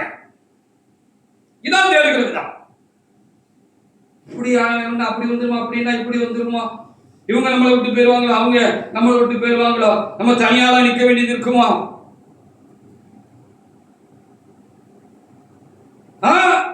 எதையும் யோசிக்க மாட்டாங்க தேவனுடைய மனிதர்கள். கர்த்தாவே சொல்லும் அடியே கேட்கிறேன். ஹல்லேலூயா. சாமுவேல் அப்படிதான் இருந்தாரு. அவருடைய தேடுதல், இறைவனை தேடுகிற தேடுதல் அப்படிதான் இருந்துச்சு அப்படின்னு நம்ம என்ன செய்ய பார்க்க முடிகிறது. இவர்கள் ரொம்ப சுத்தம் உள்ளவர்களாக இருந்தாங்க. ஆபிரகாம் ஒரு விசேஷத்த காரியம் வந்து விசுவாசம். இப்படி இந்த மக்கள்களை பார்க்கிற பொழுது இவங்க கை சுத்தம் உள்ளவர்களாக இருந்தார்கள், பொருளாதாரக்காரராக இருக்கவில்லை.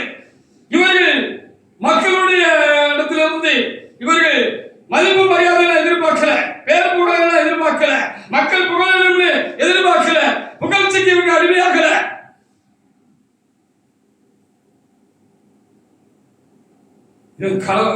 ஆண்டவர் மாத்திரம் தேவனை மாத்திரம் பார்த்து போய்கிட்டே இருந்தாங்க.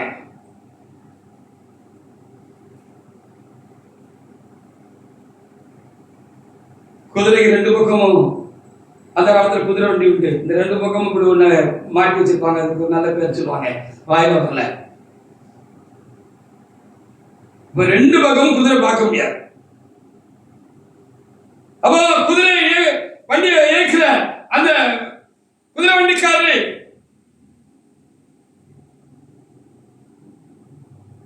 அதுக்கு கடிவாளம் போட்டிருப்பாரு.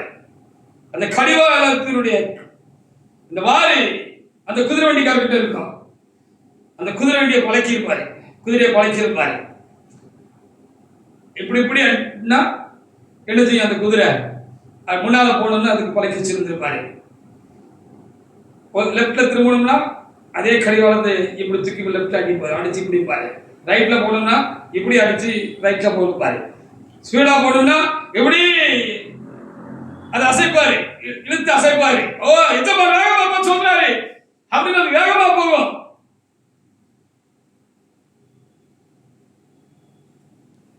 அப்படி பிடிச்சு இழுத்தாரு அப்படின்னா நிக்க சொல்றாரு சொல்லி அப்படியே அந்த குதிரை நின்றுடும்.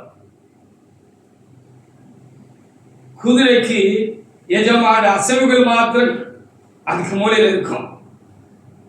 அசந்து வசந்து சைடுல பாத்திரக்கூடாது என்பதற்காக அப்படி ஒரு மறைவு கட்டி இருப்பாங்க அந்த குதிரைக்கு. ஹalleluya! இப்படித்தான் பரிசுத்தவான்கள் இருந்தார்கள். ஆண்டவருடைய ஒவ்வொரு அசைவையும் தான் இவர்கள் பார்த்தார்கள். சூழலை பார்க்கல, சந்தர்ப்பத்தை பார்க்கல, உலகத்தை பார்க்கல, இந்த உலகத்துடைய ஆசை இச்சைகளை பார்க்கல, ஐஸ்வர்யத்தை பார்க்கல, இந்த உலகத்திலிருந்து கிடைக்கிறதான கணத்தை பார்க்கல, மகிமையை பார்க்கல, பேரை பார்க்கல, புகழை பார்க்கல, கொள்ளையும் பார்க்கல, தன்னையும் பார்க்கல, தன்னையும் பார்க்கல. குதிரை தன்னையும் நினைக்கல, எஜமானுடைய அசைவை மாத்திரம் பார்த்துக் கொண்டு ஓடினது. தேவத்தனமே, இப்படி நாம் கத்திர தேடுகிறோமா? இப்படி கத்திர தேடணும் தான் வேதம் நமக்கு சொல்லி இருக்கிறது.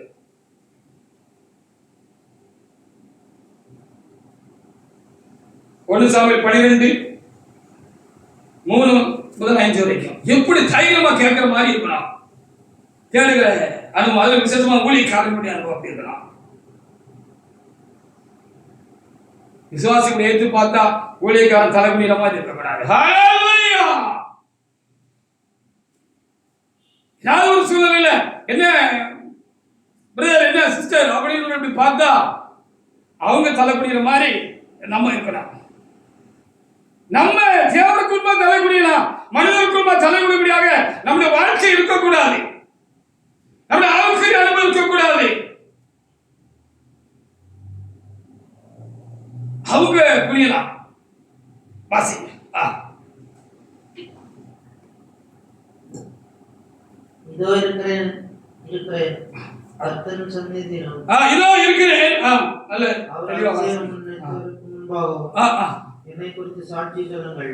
என்னை குறித்து சாட்சி சொல்லுங்கள். நான் யாருடைய எருதை எடுத்துக்கொண்டேன், நான் யாருடைய எருதை எடுத்துக்கொண்டேன், யாருடைய கழுதை எடுத்துக்கொண்டேன், நான் யாருடைய கழுதை எடுத்துக்கொண்டேன், யாருக்கு அநியாயம் செய்தேன், யாருக்கு அநியாயம் செய்தேன், யாருக்கு இடுக்கண் செய்தேன், யாருக்கு இடுக்கண் செய்தேன், யார் கையில் பரிதானம் வாங்கினேன், யார் கையில் லஞ்சம் வாங்கினேன், கஞ்சடா இருந்தேன், யாருக்கு எப்படியாக பெரிய ஆளு இவன் தப்பு பண்றா, இவனை தட்டிக்க கூட பார்க்காத மாதிரி போனேன் நானு. இவன் தான் சபையை கட்டி கொடுத்தாரு, இவர் தான் நம்மள தாங்குறாரு, உயர்ந்து தாங்குறாருங்கிறதுக்காக அவர் ஏதாவது தப்பு தட்டா செஞ்சோம்னா கண்டு காணாம போனா, ஏழைக்கு அநியாயம் செய்கிற பொழுது வலியவர்கள் ஏழைக்கு அநியாயம் செய்கிற பொழுது நான் தட்டி கேட்காமல் இருந்தேனா? வாசிங்க. சொல்லுங்கள், அப்படியானால் அதை உங்களுக்கு திரும்ப கொடுப்பேன் என்றான். ஆமா, அதற்கு அவர்கள் நீர் எங்களுக்கு அநியாயம் செய்யவும் இல்லை, நீர் எங்களுக்கு அநியாயம் செய்யவும் இல்லை, எங்களுக்கு இடுக்கண் செய்யவும், ஆமா, ஒருவர் கையில் ஒருவன் வாங்கவும் இல்லை என்றார்கள். அதற்கு அவன் நீங்களின் கையில் ஒன்றும் கண்டுபிடிக்கவில்லை. குற்றம் கண்டுபிடிக்க முடியாமல் இருந்துச்சு. தேடுகிறவர்கள் இப்படி இருந்தார்கள். ஹalleluya! இருந்து தேடுங்க. இப்படி இருந்து தேடணுமா? நம்ம வாசிங்க. என்பதற்கு கர்த்தர் உங்களுக்கு எதிராக சாட்சியிடுகிறார். ஆமா, அவர் அபிஷேகம் பண்ணினவரும். ஆமா, இன்று அதற்கு சாட்சி என்றார். கடவுளும் சாட்சி, ராஜாவும் சாட்சி அப்படின்னு சொன்னார். நீங்களும் சாட்சின்னு அவரு முடிச்சிட்டார். ஹalleluya! இப்படி சுத்தமுள்ளவர்களாக இருந்து கர்த்தரை தேடினார்கள். சுத்தமுள்ளவர்களாக இருந்து அவங்க என்ன செஞ்சாங்க? கர்த்தரை தேடினாங்க. அதான் அதோட முக்கியமான ஒரு காரியமாக இருக்கிறது என்று சொல்லி பார்க்க வேண்டியதாக இருக்கிறது. கர்த்தருடைய வார்த்தை அப்படி சொன்ன யோசிக்காம செஞ்சிருக்கிறதுல இவரும் பெரிய ஆளா இருந்தாரு. 1 சாமுவேல் 15:33 வாசிக்கலாம். கர்த்தருடைய வார்த்தைக்கு கீழ்ப்படியணுமா? மனுஷனுடைய வார்த்தைக்கு கீழ்ப்படியணுமா? சூழ்நிலைக்கு கீழ்ப்படியணுமா? கர்த்தருக்கு கீழ்ப்படியணுமா? உலகத்துக்கு கீழ்ப்படியணுமா? அரசாங்கத்துக்கு கீழ்ப்படியுமா? வெளியிடுமா? நோய்கள் வந்து விடுகிறது என்று சொன்னார், அல்லது கொள்ளை நோய்கள் வந்து விடுகிறது சொன்னார், நோய்க்கு பயப்படணுமா? நம்மை அந்த எரிபந்த நோய்களையும் பலவிதமான காரியங்களையும் அனுப்புகிற கர்த்தருக்கு பயப்படணுமா அப்படின்னு பார்த்தா கர்த்தருக்கு தான் பயந்தாங்க, கர்த்தரை தான் பின்பற்றினாங்க. கர்த்தர் சொன்னது அப்படி செஞ்சாங்க. 1 சாமுவேல் 15:33 வாசிக்கலாம். வாசிக்கலாம். சாமுவேல் உன் பட்டய ஸ்திரீகளை பிள்ளையற்றவர்களாக்குவது போல உன் சாமுவேல் உன் பட்டயம் ஸ்திரீகளை பிள்ளையற்றவளாக்கிறது போல ஸ்திரீகளுக்குள்ளே ஒரு தாயும் பிள்ளையுமானவள் சாயும் பிள்ளையற்றவளாவாள். பிள்ளையற்றாலும் சரி சாமுவேல் கில்காலிலே கர்த்தருக்கு முன்பாக ஆகாவை கண்டித்து போட்டான்.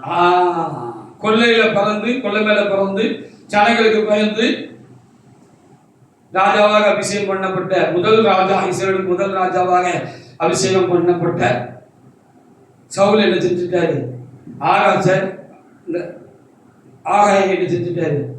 உயிரோடு கொண்டு வந்துட்டாரு. கொள்ளை பொருளாக நல்ல நலமான ஆடுகள் எல்லாம் பிடிச்சிட்டு வந்துட்டாரு. ஆனா இவர் என்ன செஞ்சாரு? அவனை துண்டித்து போட்டு கர்த்தர் சொன்ன பொழுது துண்டித்து போட்டு விட்டாருன்னு சொல்றாரு. கர்த்தர் சொன்னா செஞ்சிட வேண்டியதான். கர்த்தர் சொன்னா செஞ்சிட வேண்டியதான். அவர் என்ன சொன்னாலும் அதை செய்ய வேண்டியதான். இப்படி செய்யணும் அப்படி செஞ்சிட வேண்டியதான். நம் பிள்ளைகளை போல இருக்கக்கூடாது.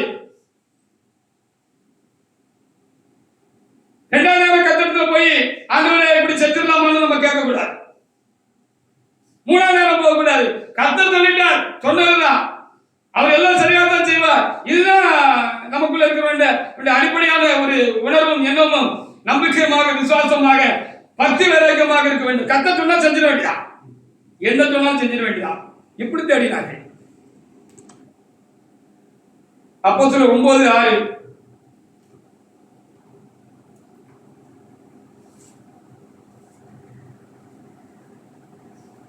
எல்லாரும் ஆண்டவர் சொன்னா செய்யறவங்களா இருந்தாங்க. அவர் உண்மையா இருந்தவங்க, அவரிடத்துல உண்மையா அன்பா இருந்தவங்க தான் என்ன சொன்னாலும் தேடினாங்க. வாசிங்க அப்போஸ்தலர் 9:6. அவன் நடுங்கி திகைத்து ஆண்டவரே நான் என்ன செய்ய சித்தமா இருக்கிறேன் என்றார். அதற்கு கர்த்தர் சுவாமி உமக்கு எது சித்தம் அதை சொல்லும் செய்கிறது என்றுதான் இவரு ஆரம்பிச்சார்.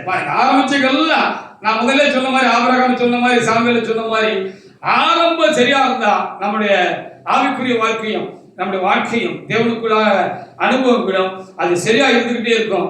அது சரியா ஆரம்பிச்ச நாம கர்த்தருடைய கிருபையினாலும் பலத்தினாலும் விசுவாசத்தை துவைக்கிறவர் நம்முடைய விசுவாசத்தை சரியா முடிச்சு நம்மளை மோட்சத்துல கொண்டு போய் சேர்த்துருவாரு. ஹல்லேலூயா! தேவனை தேடுங்க, தேவனையே தேடுங்க, தேவனையே தேடுங்க, எல்லாம் உங்களுக்கு சேர்த்து கொடுக்கப்படும். அதுக்குன்னு நம்ம அதிகமா ஜெபிக்கணும்னு அவசியம் இல்லை.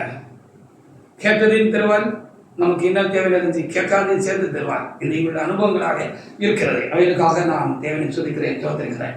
இந்த காலங்களில் ஒரு நெருக்கமான ஒரு சூழ்நிலையில் தான் நாங்கள் இருக்கிறோம். இல்லை என்று சொல்லுகிறதுக்கு இல்லை. அப்படி இருக்கிற வேளையில் நாங்கள் யாரிடத்தில் எதையும் கேட்கறது இல்லை, கேட்க முடியாத எங்கள் கர்த்தர் எங்களை வைக்கவும் இல்லை. அதிசயமாக என்ன செய்கிறது நடக்கிறது. கடந்த வாரத்தில் ஒரு மூட்டை முடிச்சு எல்லாம் கட்டிட்டு நாங்க எதிர்பார்க்கல கொண்டு வந்து வீட்டுல கொண்டு கொடுத்துட்டு போய்கிட்டே இருந்தாங்க. ஹல்லேலூயா! அதனால நாங்க என்ன கர்த்தர் கேட்கணும், இதையெல்லாம் ஆண்டவரே உண்மையை தேடுகிறோம், நீர் தான் எங்க நிஜமா அப்படின்னு சொல்லி அவர்கிட்ட செல்லமா நாங்க குட்டி குட்டி சண்டையெல்லாம் போட்டுக்கிறோம். செல்ல கோபத்துல போடுறதுல அவருக்கு செல்லவா குட்டி குட்டி சண்டையெல்லாம் நாங்க என்ன செஞ்சுக்கிட்டோம். இதே உங்ககிட்ட யாரு ஆண்டவரை கேட்டா நீரெல்லவா நிஜமா என்று சொல்லி நாங்கள் அவருக்கு சினிக்கி கொடுக்கிறது எங்களுடைய வழக்கமாக இருக்கிறது. நாங்களும் கர்த்தரும் அப்படி ஒரு சிநேகத்துல இருக்க முடியாத கர்த்தர் எங்களையும் ஒரு நல்ல நண்பனாக கர்த்தர் தாமே வச்சிருக்கிறதுக்காக என் ஆண்டவருக்கு சொன்னோம். அப்போ எல்லா காரியத்திலும் இவரும் தேவனை தேடுகிற அனுபவத்துல என்ன செய்யணும் ஆண்டவரே, என்ன செய்யணும் ஆண்டவரே அப்படியே கேட்டு தான் இவரு செஞ்சாரு. அங்க ஆபிரகாம் முதல் நேரம் பேசினாரு, அறியாத தேசத்துக்கு உடனே அவர் புறப்பட்டாரு. இவரு கர்த்தர் சரியான ஒரு சூரிய பிரகாசத்தில் காட்ட அதிகமான ஒரு ஒளியில கர்த்தர் அவரை சந்தித்தார். கண் போயிட்டு அப்போ ஆண்டவரே என்ன செய்யணும்னு கேட்டாரு. கண்ணு திறந்துட்டு அநேகர் ஒரு தேவன மனுஷனை கர்த்தர் அனுப்புனாரு. அவருக்கு தலையில கை வச்சு ஜெபம் பண்ண உடனே ஒரு மீன் செதில் போன்ற ஒன்று அவர் கண்ணில் இருந்து விழுந்துச்சு. அவர் கண்ணில் இருந்து விழுந்த மாத்திரத்தில் கண்ணு தெரிஞ்சுட்டு தெரிஞ்ச உடனே ஒரு பாவங்கள் ஞானசானம் பெற்று பாவங்கள் போக கழுவப்பட்டு சொன்னாரு. உடனே கேள்வியே கேட்கல, அவர் என்ன செஞ்சுட்டாரு, ஆண்டவர் சித்தத்துக்கு தன்னை ஒப்பு கொடுத்துட்டாரு. தீவிரமாக அவரை அடுத்த பிரசங்கிக்க ஆரம்பிச்சுட்டார் அப்படின்னு சொல்லி அப்போஸ்தலர் 9ஆம் அதிகாரத்துல 18 முதல் சில வசனங்கள்ல எழுதப்பட்டிருக்கிறது. வாசி பாருங்க. அப்போஸ்தலர் 9:18 முதல். அவன் உடனே அவன் கண்களிலிருந்து மீன் சிதறல் போன்றவை விழுந்தது. அப்பொழுது அவன் கண்களிலிருந்து மீன் சிதறல் போன்றவை விழுந்தது. அவன் பார்வையிழந்து எழுந்திருந்து ஞானஸ்நானம் பெற்றான். 3 நாள் அவர் சாப்பிடவும் இல்லை, புசிக்கவும் இல்லை, குடிக்கவும் இல்லை, தூங்கவும் இல்லை. அந்த தரிசனத்துக்கு குறிப்பாடு சவுல் தமஸ்குவிலே சீசனுடைய சரணால் இருந்து தாமதமின்றி கிறிஸ்து தேவனுடைய குமாரன் ஆலயங்களிலே பிரசங்கித்தான். கேட்டவர்களால் ஆச்சரியப்பட்டு எருசலேமில் இந்த நாமத்தை தொழுதுள்ளவர்களை நாசமாக்கி இங்கே அப்படிப்பட்டவர்களை கட்டி பிரதான ஆச்சரியத்தில் கொண்டு போகும்படி வந்தவர்கள் எல்லாரும் ஆச்சரியப்படுமா இருந்துச்சு. அவர் கத்தரை பின்பற்றின விதம், கத்தருக்கு பின்னால போன காரியம் அப்படின்னு சொல்லி கேட்கப்படுது. தேவனுடைய குமாரன் இவர் வகையிலாகிய வேத புத்தகத்தில் ஆதிய புத்தகங்களில் அங்கங்க தீர்க்கதரிசன புத்தகங்களில் எழுதப்பட்டிருக்கிற வருகிறவராகிய தேவன் இவரு தேவகுமாரன் என்று சொல்லி அவர் அறிந்து கொண்டார். அவர் அறிந்து கொண்ட மத்தியில சும்மா இருக்கல, என்ன செய்யணும்னு இவர் ஆண்டவரை தொந்தரப்படுத்தினார். ஹalleluya! அப்பா என்ன செய்யணும், அப்பா என்ன செய்யணும், செஞ்சுட்டு திரும்ப போய் கேட்கிற அனுபவத்தில் அவர் இருந்தார். அப்பா நீங்க சொன்னதை செஞ்சுட்டப்பா, இனிமே என்ன செய்யணும்ப்பா அப்படின்னு கேட்டுட்டே இருந்தார். தன்னுடைய வாழ்க்கை முழுவதும் ஆண்டவரை என்ன செய்ய சுத்தமாக்குறேன் முதல் அனுபவத்தில் கேட்டவர் முடிகிற வரைக்கும், அவருக்காக முடிந்து போகிற வரைக்கும், அவருக்காக மரித்து ஜீவனை விடுற வரைக்கும் அப்படி கேட்டுக்கிட்டே போய்கிட்டே இருந்தாரு அப்படின்னு சொல்லப்படுகிறது. அவருக்காக பயங்கரமான பாடுகள் எல்லாம் அவர் பட்டார். அந்த அனுபவங்கள் எல்லாம் அவருக்கும் தேவனுக்கு இருக்க நெருக்கத்தையோ அன்பையோ தேவனுடைய பக்தி வழக்கத்தையோ குறைக்கவில்லை. அது இன்னும் அவருக்கு தேவனுக்கு இயேசுக்கு அவருக்கு ஒரு அதிகமான ஒரு நெருக்கத்தை தான் அதிகமாக உண்டாக்கிச்சு அப்படின்னு சொல்லிதான் 1-2 கொரிந்தியர் 11:23 முதல் 28 வசனங்கள் எழுதப்பட்டிருக்கிறது. வாசிக்க வேண்டாம். அன்பினால் தேவனை தேடினார்கள், பக்தி வழக்கத்தினால் அவர்கள் தேவனை தேடினார்கள். 2 கொரிந்தியர் 5:14 மாத்திரம் வாசிக்கலாம். 2 கொரிந்தியர் 5:14.